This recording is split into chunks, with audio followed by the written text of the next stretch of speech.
ஜப்பானைச் சேர்ந்த 41 வயதான ஷோஜி மொரிமோட்டோ தன்னைத்தானே வாடகைக்கு விட்டு ஆண்டுதோறும் ரூபாய் 69 லட்சத்தை சம்பாதித்து வருகிறார். நாட்டில் பலருக்கு வேலை கிடைக்காமல் தவித்து வரும் நிலையில் ஷோஜியின் இந்த வினோத செயல் காண்போரை ஆச்சரியப்படுத்தி உள்ளது.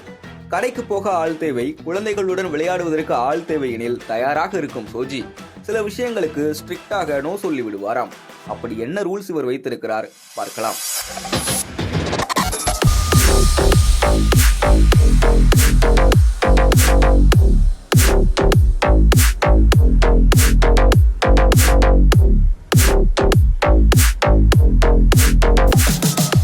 ஜப்பானைச் சேர்ந்த 41 வயதான ஷோஜி மொரிமோட்டோ ஆரம்பத்தில் நிறுவனங்களில் வேலை செய்து வந்துள்ளார். ஆனால் அது அவருக்கு சரியாக வராத நிலையில் அடுத்து என்ன செய்யலாம் என யோசித்துள்ளார். அப்போது தன்னைத்தானே வாடகைக்கு விடலாம் என முடிவெடுத்து அதற்கான அறிவிப்பையும் 2018 கொடுத்துள்ளார். அப்போது சில நபர்கள் மட்டுமே இவரை அணுகிய நிலையில் தற்போது இவருக்கு சரியான டிமாண்ட் உள்ளதாம். தொடக்கத்தில் 2 முதல் 3 மணி நேரத்திற்கு வாடகையாக சுமார் 5400 ரூபாய் முதல் 16200 ரூபாய் வரை வேலைக்கு ஏற்றவாறு வசூலித்து வந்தவர் 2024 முதல் உங்கள் விருப்பப்படி பணம் செலுத்தலாம் என கூறியுள்ளார்.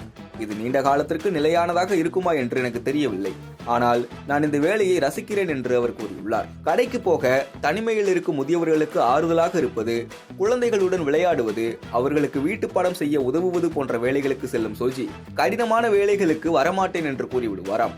அதே போல பாலியல் ரீதியான விஷயங்களுக்கும் ஸ்ட்ரிக்டாக நோ சொல்லிவிடுகிறார். கொரோனாவிற்கு பிறகு அதிகமான மக்கள் தனிமையில் இருப்பதால் தன்னை வாடகைக்கு எடுப்பதும் அதிகமாகி வருவதாக குறிப்பிடுகிறார்.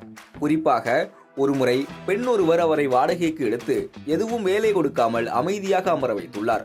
அப்போது அவரது விவாகரத்து முடிவை எடுத்துள்ளார். தான் ஒரு மென்டல் சப்போர்ட்டாக இருந்ததை பற்றி உணர்வுபூர்வமாக கூறிய இவர் தன்னை வாடகைக்கு விடுவதன் மூலம் வருடம் 69 லட்சம் ரூபாய் சம்பாதித்து வருவதுதான் ஆச்சரியம் என்கிறார்.